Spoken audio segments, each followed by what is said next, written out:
பிரதமர் மோடியை எம்ஜிஆருடன் ஒப்பிட்டதற்கு முன்னாள் அமைச்சர் ஜெயக்குமார் கண்டனம் தெரிவித்த நிலையில் தாம் பேசியது சரி என அதிமுக தலைவர்கள் பலரும் போன் செய்து கூறியதாக அண்ணாமலை பதிலளித்துள்ளார். பிரிவினை நாடும் சமநிலையில் இணைவோம் என்ற அந்த கருத்து இன்றைக்கு அந்த அளவுக்கு இன்னைக்கு பிஜேபி கொள்கை இருக்கு. இன்னைக்கு மதத்தால பிரிவினை பண்றது தானே அவங்களுடைய வேலையாவே இருக்கு. சமநிலை எங்க இருக்கு? இன்னைக்கு வெண்ணெய் ஒரு கண்ணில் சுண்ணாம்பு ஒரு கண்ணில்ன்ற மாதிரி சிறுபான்மையின மக்கள் ஒரு கண்ணிலையும் மற்றவர்கள் ஒரு கண்ணில்ன்ற மாதிரி தானே இருக்கு.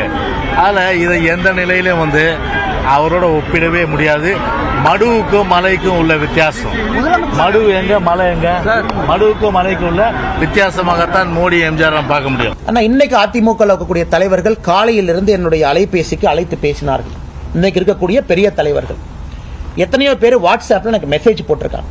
அற்புதமான ஒப்பீடு, அதாவது மோடி அவர்களுக்கும் புரட்சி தலைவர் எம்ஜிஆர் ஐயா அவர்களுக்கும் நிறைய சம்பந்தம் இருக்கு, அதை கரெக்டா சொல்லியிருக்கீங்கன்னு.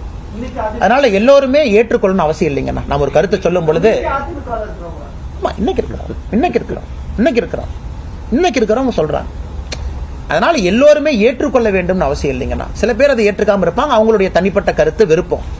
ஏன்னா எம்ஜிஆர் ஐயை பொறுத்தவரை தமிழகத்தினுடைய ஒரு சொத்தாக, இந்தியாவுடைய சொத்தா பார்க்கறதுனாலதான் பாரத் ரத்னா விருது கொடுத்திருக்கு. பாரதத்தின் ரத்னா, அதிமுகவினுடைய ரத்னா கிடையாதுங்கண்ணா, பாரத ரத்னா. ஏன்னா எம்ஜிஆர் ஐயை பொறுத்தவரை தமிழகத்தினுடைய ஒரு சொத்தாக, இந்தியாவுடைய சொத்தா பார்க்கறதுனாலதான் பாரத் ரத்னா விருது கொடுத்திருக்கு. பாரதத்தின் ரத்னா, அதிமுகவினுடைய ரத்னா கிடையாதுங்கண்ணா.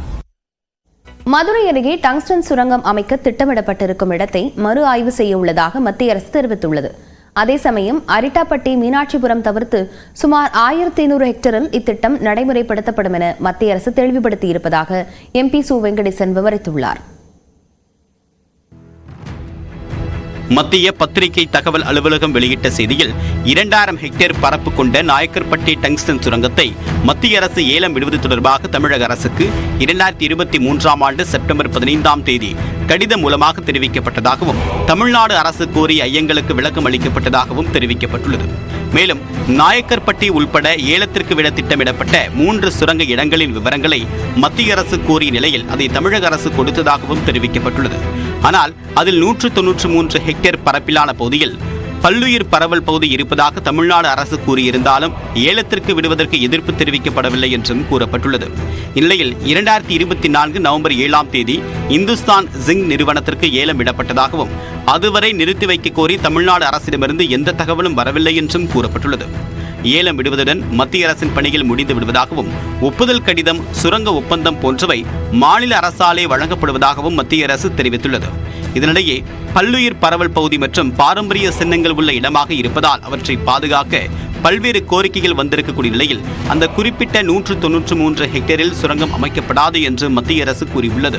மீதமுள்ள பகுதியில் இந்த திட்டத்தை நடைமுறைப்படுத்த இந்திய புவியியல் ஆய்வு மையம் ஆராய வேண்டும் என்று கூறியுள்ள மத்திய அரசு அதுவரை ஏலதாரருக்கு ஒப்பந்த கடிதம் தருவதை தமிழ்நாடு அரசு நிறுத்தி வைக்க வலியுறுத்தியுள்ளது.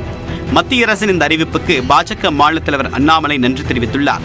மதுரை மேலூரில் அருகே டங்ஸ்டன் சுரங்கம் அமைக்கக்கூடிய திட்டத்தை கைவிட வேண்டும் என்ற கோரிக்கையை ஏற்றிருக்கக்கூடிய மத்திய அமைச்சர் கிஷன் ரெட்டிக்கு மதுரை மாவட்ட மக்கள் சார்பில் நன்றி தெரிவிப்பதாகவும் அவர் குறிப்பிட்டுள்ளார். தமிழக மக்கள் மற்றும் விவசாயிகளின் நலனை முன்னிறுத்தியே பிரதமர் நரேந்திர மோடி முடிவுகள் மேற்கொள்வார் என்பது இந்த நடவடிக்கை மூலமாக மீண்டும் உறுதியாகி உள்ளதாகவும் அண்ணாமலை தெரிவித்தார்.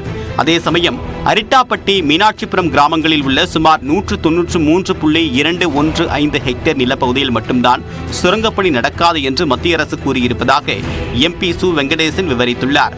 ஆனால் சுற்று வட்டாரத்தில் மீதமுள்ள 1800 ஹெக்டேர் அளவிலான நிலப்பகுதியில் இத்திட்டம் நடைமுறைப்படுத்தப்படும் என்பதை ஒன்றிய அரசு தெளிவாக்கி உள்ளதாகவும் அவர் சுட்டிக்காட்டியுள்ளார்.